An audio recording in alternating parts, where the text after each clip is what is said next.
Pessoal, vamos falar sobre a situação lá na Ucrânia, o que aconteceu no último dia de batalhas por lá. Foi um dia bem quente ontem, teve muita ação ontem, vamos entender o que aconteceu. E vamos falar também sobre o discurso desesperado do Putin implorando um acordo de paz. Vamos entender o que aconteceu. Essas notícias foram sugeridas por Dom Piano, Éder Senna e várias outras pessoas. Obrigado aí ao pessoal que sugeriu a notícia, ou as notícias. Obrigado a você que está assistindo o nosso vídeo. Se você gosta do nosso conteúdo, por favor, deixe o seu like e se inscreva aqui no canal, né? Pois bem, se você olhar esse mapa aqui da frente de batalha, não aparece tanta coisa aqui. Teve algum bombardeio aqui na linha de frente, algumas tentativas russas de avançar aqui em alguns pontos, mas não teve nada de significativo no dia de ontem, de acordo com esse mapa, né? Inclusive, a gente teve a confirmação de que, como diz aqui o pessoal do Instituto para Estudo da Guerra, o porta-voz do Ministério da Defesa russo, o Igor Konashenkov, anunciou que eles vão fazer uma pausa para restauração, né? Isso é esperado, o Putin já havia falado, e inclusive isso está ligado ao fato deles terem feito esses bombardeios aqui, mas foi muito mais do que isso, tá? Se você olhar o mapa de fogo captado pelos satélites da NASA, foi uma quantidade de fogo muito maior do que o normal, né? Nota que isso daqui é a visão do satélite de qualquer lugar em que tenha fogo, tenha aquecimento na crosta terrestre, né? Mas é lógico que dá para você ver com muita clareza aqui onde está mais ou menos a linha de frente, que é justamente onde você tem uma concentração maior de focos de incêndio, de fogo, né? E você vê algumas outras coisas aqui para dentro que podem ser bombardeios, podem ser algum acidente, algum fogo casual, enfim. Mas dá para ver muito claramente aqui essa linha de frente. Agora, uma coisa muito interessante, como eles apontaram, repara que em Kherson, aonde que está o indicador de fogo aqui, né? Como é que está próximo da cidade realmente, né? Tem muito fogo por aqui. É lógico, esses fogos que tem aqui no meio, bem na área já ocupada pelos russos, pode ser coisa que não tem nada a ver com batalha real, mas aqui em Kherson tem muito fogo muito próximo da cidade. E esse outro mapa aqui, ele também ilustra esse tipo de coisa. E repara que, particularmente ontem, foi um dia anormal em termos de quantidade de fogo na frente de batalha. E aí você pode achar estranho isso, né? Será que os russos e os ucranianos estão... Por que os russos falaram que iam parar, iam fazer uma pausa? Como é que pode eles estarem fazendo essa ação rápida assim? Mas, na verdade, isso tem justificativa. É justamente a ideia deles de consolidar o ganho na frente de batalha, consolidar a linha de frente e com isso poder trabalhar agora a parte defensiva, né? Eles vão fazer essa pausa, mas evidentemente para fazer essa pausa eles precisam estar bem estabelecidos, bem firmes na linha de frente, né? Então isso aqui faz parte deste processo, na verdade, esse aparente endurecimento da coisa, né? E uma coisa curiosa que eles levantaram foi algumas... Olha só, isso aqui ó, é a intensidade de fogo medido por esses satélites. E repara que foi a segunda maior intensidade de fogo em toda a guerra. Isso aqui foi na época foi lá no início da coisa, com os ataques russos a Kiev, quando os russos ainda estavam tentando tomar Kiev. Então teve também marcações grandes aqui. Essa segunda grande onda aqui foi quando os russos tomaram Popasna, que foi também eles jogaram tudo que eles podiam para tomar Popasna, e de fato foi uma vitória estratégica deles significativa, Popasna. E agora aqui foi o segundo, na verdade, ou seja, se você tirar isso daqui, foi a maior quantidade, uma das maiores quantidades de fogos na linha de frente aconteceu ontem, né? Mas como eu expliquei para vocês, isso é justamente em função de estarem se consolidando na linha de frente para fazer a pausa que está definida lá pelo exército russo. É lógico, a gente sabe, não se escreve em pedra o que dizem os russos mentem o tempo todo, os ucranianos sabem que não podem também dar mole nisso daí, mas o mais provável é que seja isso mesmo, né?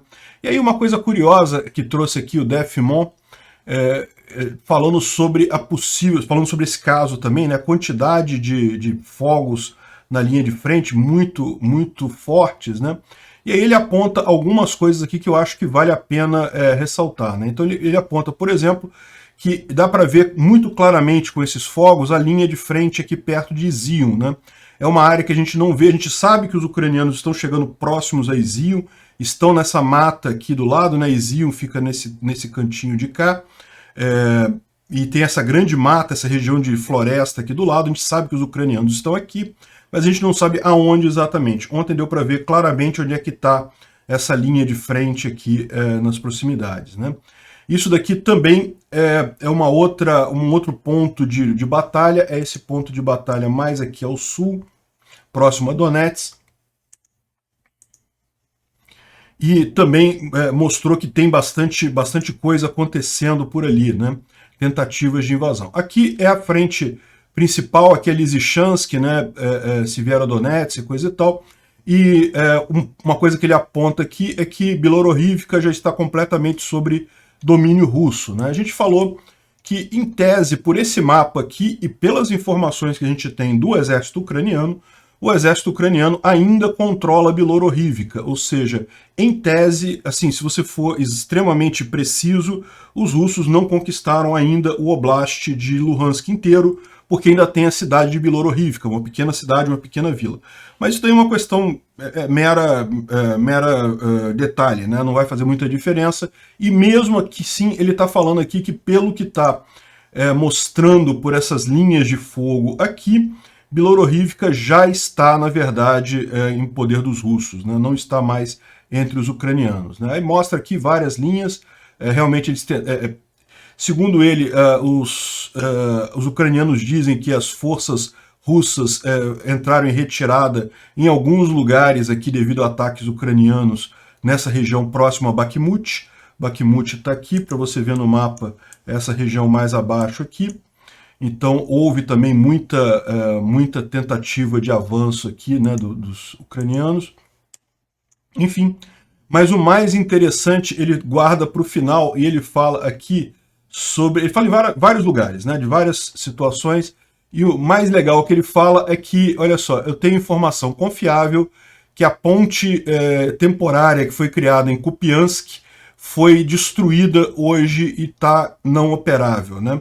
Então vamos entender esse assunto, porque esse é um assunto bem interessante, isso pode fazer muita diferença. Kupiansk é essa cidade aqui, ó, bem na retaguarda russa, e repara que passa aqui uma grande ferrovia que vem de Belgorod, passa por Kupiansk. Aqui em Kupiansk ela atravessa o rio, eu não sei que rio que é esse daqui, mas talvez seja o Severodonetsk mesmo, ou então algum outro rio da região, mas é um rio grande, então aqui ela ultrapassa esse rio e segue para justamente a região principal da batalha aqui, tá vendo aqui? Ela vem de Belgorod, passa por Kupiansk, e aqui vai para vários lugares, vai abastecer Izium, vai abastecer Severodonetsk, então é uma ferrovia muito importante para os russos, né? Os russos, vocês sabem, eles dependem muito de ferrovia para logística, eles têm toda uma logística focada em ferrovia. Infelizmente, a Ucrânia tem a mesma bitola russa, isso é uma herança da época soviética.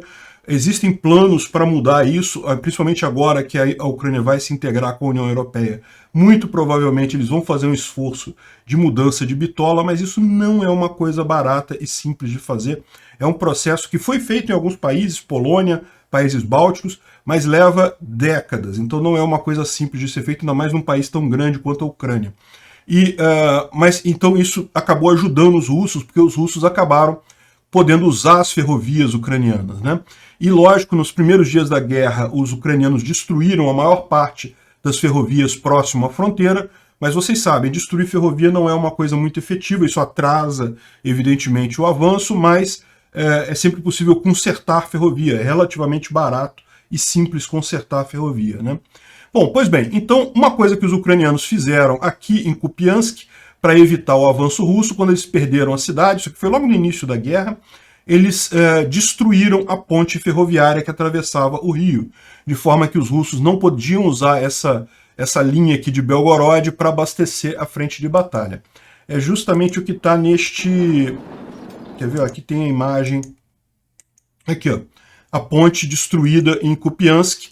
Isso foi destruído pelos próprios ucranianos logo no início da batalha, né? E aí o que os russos fizeram para recuperar isso daqui? Essa ponte não dava para recuperar facilmente, então eles criaram uma ponte militar, tá vendo aqui? Ó? Tem um desvio aqui, eles fizeram o trilho passando por uma ponte temporária militar. Mandaram até o padrezinho lá, eu não sei como é que é o nome, é padre mesmo que fala na igreja cristã ortodoxa, eu não sei como é que se diz, mas enfim. O religioso lá benzeu a ponte, né? Foi lá, fez ali o benzimento da ponte e coisa e tal, e com isso os russos puderam usar com muita facilidade esse terminal, essas linhas aí que vão desde Belgorod até a frente de batalha, passando por Kupiansk, né? Só que, conforme ele diz aqui, parece que isso daí foi atingido por fogo, essa linha, ou seja, essa ponte, uma vez que agora os ucranianos têm os HIMARS, que tem uma precisão muito grande, você tem toda uma nova possibilidade de atingir esse tipo de alvo, que é um alvo pequeno. Não é um alvo fácil de ser atingido. Pode parecer que, basta jogar uma bomba ali, mas se acertar aquela bomba a muita distância, né? Repara que os ucranianos, isso aqui está bem aqui, ó, Kupiansk está aqui, ó, bem no meio da área dominada pelos russos. Eles teriam que mandar a uma distância grande. E acertar com essa precisão toda é muito difícil. Mas não com o HIMARS. Com o HIMARS fica fácil, e aparentemente é isso que ele está dizendo aqui, justamente esses fogos aqui mostram que essa ponte foi destruída. É mais uma forma dos ucranianos dificultarem a logística russa, tá?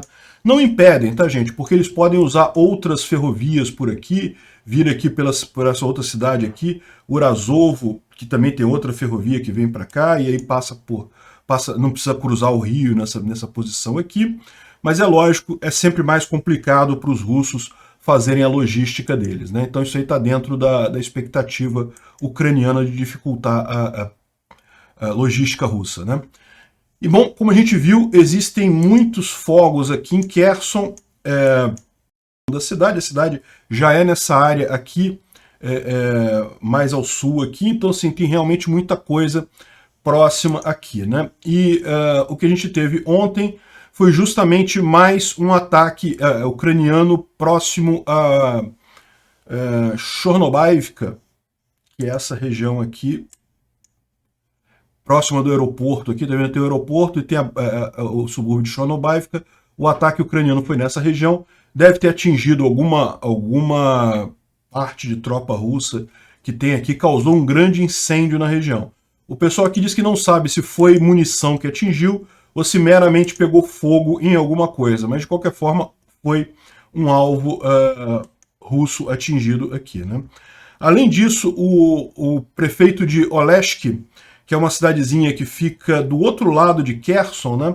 Se você olhar aqui, Kherson é essa cidade grande aqui, e perto de Kherson tem essa ponte que atravessa o rio Dnieper, né?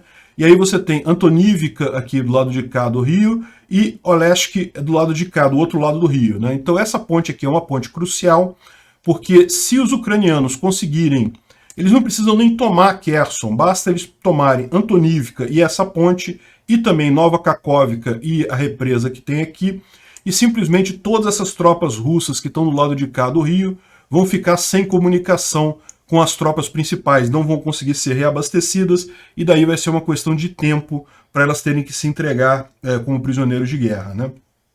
Então, isso aqui é um ponto fundamental, e o prefeito de Oleshk, que fica aqui do lado sul da ponte de Antonivka, ele falou que avisou para os ucranianos que moram próximo a depósitos russos para se afastarem nos próximos dias. Ou seja, tudo indica que os HIMARS estão, ou pelo menos um dos HIMARS, no mínimo um, na verdade os ucranianos têm usado baterias de 2, tá? E a gente já tem informação que eles já têm um total de 7 operando na Ucrânia, entre HIMARS e M270, que é uma versão equivalente do HIMARS da Alemanha. Então, provavelmente, pelo menos alguns estão aqui na região de Kherson e devem começar novamente uma campanha de ataque aqui a depósito de munição russo nessa região, né? Também houve a informação de que atingiram um depósito de munição em Nova Kakhovka. Isso aqui não é uma ponte, é uma barragem, na verdade é uma barragem hidrelétrica que também gera a famosa água para o famoso canal que abastece a Crimeia. Então, que não é uma ponte, é mais difícil de destruir, mas da mesma forma, se os ucranianos conquistarem essa região aqui, torna difícil os russos terem contato com o lado de lá, né? E os ucranianos ainda podem cortar a água da Crimeia ainda. E parece que a gente não tem imagens dessa explosão, mas isso foi falado agora, tá? A gente tá falando aqui, ó, 8 horas da manhã do dia 8 de junho, horário do Brasil, que deve ser mais ou menos meio-dia lá na Ucrânia, né? Então, foi destruído um depósito de munição lá em Nova Kakhovka, a gente não tem imagem, mas tem a informação, né? Bom, outra coisa curiosa que foi comunicado ontem é que o Arestovich, que é um conselheiro lá do Zelensky, né, foi perguntado como é que de repente os ucranianos começaram a se defender, a impedir tantos bombardeios russos, né? Você lembra, normalmente quando a gente mostrava esse mapa aqui, todo dia tinha um monte de alerta de bombardeio e coisa e tal, um monte de bombardeio feito por míssil de longa distância. E a gente já tinha falado para vocês que a Rússia está com poucos mísseis desse tipo, né? Ela tem poucos mísseis de longa distância, principalmente os de precisão. Ela tem muito míssil burro, míssil antigo, só que o que você acaba causando nesse caso é uma grande destruição civil e raramente atingindo o seu objetivo militar, né? E uma coisa que aconteceu nos últimos dias é que isso diminuiu. E diminuiu, sabe por quê? Porque os ucranianos começaram a derrubar esses mísseis, ou seja, o sistema antiaéreo ucraniano era baseado no San-300, que é uma bateria antiaérea da época soviética ainda, né? Uma coisa meio antiga, e que derrubava 15% dos mísseis que os russos lançavam. Então ainda era muita vantagem para os russos lançar esses mísseis contra as cidades ucranianas da retaguarda, porque poucos eram derrubados, então acabavam sempre causando muito dano. Agora tá tipo 80% são derrubados. Alguma coisa aconteceu e o Arestovich confirma, nós temos algo novo. Ele não falou o que é, por motivos óbvios. Estavam falando em Nazam, mas acho muito pouco provável que chegaram a fazer isso já, mas ele certamente tem algum outro sistema antimíssil que foi deslocado lá para a Ucrânia e que está conseguindo segurar uma boa parte dos mísseis russos, né? Provavelmente algum sistema ocidental. Tipicamente esses sistemas são muito melhores no mundo ocidental do que na Rússia. A Rússia nunca se importou muito com esse tipo de coisa. Então, não temos informação do que é, mas o fato é que se tornou muito menor a possibilidade, né? A gente teve várias notícias de, por exemplo, bombardeios a Odessa, em que os russos lançaram 16 mísseis e desses 15 foram derrubados. Só um que acabou caindo e causando dano. E assim a gente viu também em outros lugares, aqui em outras localidades na Ucrânia. Mais uma boa notícia aí, essa melhora na capacidade ucraniana de derrubar esses mísseis, né? Além disso, o que está acontecendo, né? À medida que o tempo passa, como você sabe, os russos estão com menos mísseis, começam a pegar aqueles estoques mais antigos e daí você tem casos e mais casos de mísseis que falham em atingir, né? Segundo o porta-voz dos militares ucranianos, ele disse que 70% dos projéteis russos erram o alvo, né? A maior parte deles erra simplesmente, outros são derrubados pelas forças ucranianas e outros atingem áreas que não têm nenhum objetivo militar no final das contas. E um exemplo disso, a gente viu, esse vídeo aqui na verdade é um vídeo de... Olha, o foguete já sai torto, ele vai cair daqui a pouquinho. Isso aqui é um foguete, é um lançamento de mísseis calibre da Rússia. Aqui ele caindo aqui, o foguete caindo. Mostrando bem esse caso. Foi filmado no dia 4 de julho. Já faz alguns dias, mas foi liberado agora, os russos liberando, como olha só, tá vendo? Estamos jogando um monte de mísseis calibre e eles nem percebem o míssil caindo lá atrás, mostrando como que eles estão com problemas com esses mísseis, né? Enfim. E por outro lado, os ucranianos agora têm uma nova arma, né? A França mandou projéteis bônus para os Caesar, que são aqueles grandes obuses propulsados, né, autopropulsados. E o que são esses projéteis bônus, né? São, na verdade, um tipo de projétil que se desmembra em vários projéteis na hora de atingir o alvo, e todos esses projéteis guiados, ou seja, ele sai do obus, um projétil único que faz uma trajetória balística, mas quando ele está chegando próximo do alvo, ele se abre e libera um monte de outros projéteis que são guiados por GPS e visam e atingem pontos específicos naquela região, né? Então, é mais uma arma bastante significativa aí, que está chegando aqui para os ucranianos e permite, aqui tem uma descrição aqui de como ele funciona, né? Ele vai, o cartucho vai até a região numa trajetória balística, mas quando chega aqui ele pode visar vários alvos diferentes no mesmo cartucho, o que dá uma vantagem enorme para ele, né? Então é bem interessante saber que que a Ucrânia tem esses cartuchos agora, recebeu isso da França. Vamos esperar para ver o efeito disso na frente de batalha. Bom, com isso a gente encerra a parte mais militar da coisa. Vamos falar rapidamente agora de algumas coisas que aconteceram. Eu acho que não vai dar tempo de falar sobre tudo aqui, mas eu vou falar sobre algumas coisas. A primeira coisa que eu queria ressaltar é a questão da saída do Boris Johnson, né? O Boris Johnson renunciou ontem, e daí tinha um monte de russo aí comemorando. Ai, não, olha só, tá vendo? Falaram que o Putin iria cair, quem caiu é o Boris Johnson. Isso só mostra o absurdo dessas pessoas não entenderem a diferença entre um sistema democrático e um sistema ditatorial, no caso do Putin, né? O Putin está há 14 anos no poder, 14? Muito mais do que isso, né? Está 20 anos no poder, ele subiu nos anos 2000 e não sai por nada, né? Não deixa o poder de forma alguma. E o fato é, a política russa é o Putin no final das contas. Se o Putin cair, isso vai realmente fazer diferença na guerra russo-ucraniana. Isso é característica de sistemas ditatoriais. A Inglaterra, bem ou mal, é um sistema democrático, é muito diferente. A política da Inglaterra é uma política de Estado, não é política de governo. Não era o Boris Johnson certamente ajudou muito a Ucrânia, mas isso é muito mais uma política de Estado que já foi endossada tanto pelos conservadores quanto pelo Partido dos Trabalhadores, que é o partido de esquerda lá na Inglaterra. O Boris Johnson saindo, quem vai entrar não se sabe ainda, vai haver uma votação entre os conservadores, eles ainda são maioria no parlamento, então vão indicar uma outra pessoa, e essa pessoa vai continuar a mesma política com relação à Ucrânia. Mesmo que, por hipótese, não vai acontecer isso, mas por hipótese que subisse um primeiro-ministro do Partido dos Trabalhadores, de lá do partido do Labour Party, ele também iria manter essa política. Então é muito diferente essas duas coisas. Isso foi...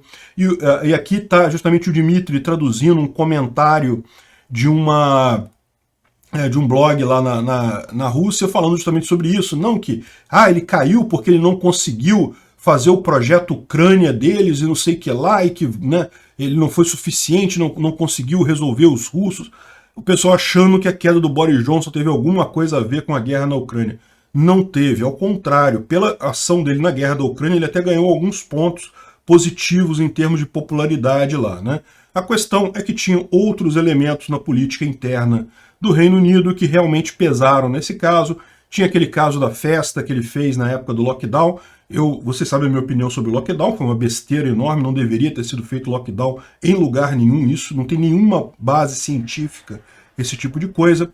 Mas uma vez que ele decretou o lockdown e daí descumpriu o próprio lockdown, foi numa festa e coisa e tal, isso já tinha queimado ele um tanto, depois teve um caso todo aí de assédio de um auxiliar dele. Enfim, foi puramente coisa de política interna que derrubou o Boris Johnson. Isso não vai fazer nenhuma diferença com relação à Ucrânia. Os russos estão nessa visão de que isso teve alguma coisa a ver com eles. Não, não teve, não foi nenhuma vitória russa isso, foi ao contrário. Aliás, diga-se de passagem, no início da eleição do Boris Johnson, os russos chegaram até a comemorar a eleição dele, né? Então é uma coisa que não faz sentido. Bom, e nesse mesmo sentido a gente tem aqui o Putin fazendo um apelo desesperado por negociações de paz. Dá para ver que o cara tá nervoso, lendo o papel ali, ele se mexendo assim, nervoso, não tá gostando da situação, realmente ele sabe que a Rússia está numa situação muito ruim no fronte militar, apesar de ter avançado. Para avançar teve que usar tudo que podia e sabe que não consegue manter esse tipo de coisa. O que ele falou ontem? Hoje nós ouvimos que os militares do Ocidente querem nos ganhar na frente de batalha. Vamos deixar eles tentarem. Eu queria avisar o Putin que, na verdade, olha só, quem está ganhando de você na frente de batalha é o exército ucraniano, tá?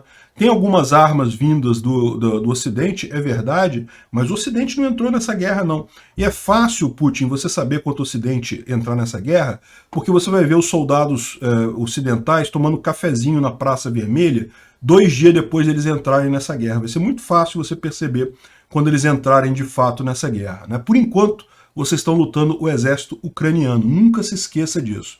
Aí ele fala aqui, nós não começamos nada ainda. O desespero deles para recrutar a gente, para chamar a gente, oferecer dinheiro para o pessoal se alistar no exército, não começaram nada ainda. Não estão fazendo altas medidas de logística para tentar trazer tanques da década de 60 para botar na frente de batalha. Não, nem começamos ainda e coisa e tal. Meu amigo, não, ninguém cola isso. E o pior é que dá para ver que ele está nervoso nesse discurso dele, né? Mas o que ele queria dizer mesmo, o pedido dele, ele falou mais adiante. A Rússia não se recusa a conversar a paz com os ucranianos. Mas quanto mais tarde eles começarem, mais difícil será para negociar. Ou seja, isso daqui é o que ele quis com esse discurso dele. O que ele quer é negociar. A gente sabe disso. Eles querem que um cessar-fogo, porque eles sabem que não conseguem manter essa área que eles ocuparam. Evidentemente que eles não têm condição de fazer isso. Essa área está totalmente devastada, ela não tem nenhum ganho, não gera nenhum valor comercial. As pessoas que estão ali, só ficou ali o pessoal que realmente não tem para onde ir, tipicamente pessoas que não têm capacidade econômica, pessoal doente, pessoal muito idoso. E, no final das contas, para os russos manterem essa área, eles teriam que manter a presença militar o tempo todo, o que seria extremamente caro para eles. Eles não têm como manter essas áreas que eles conquistaram.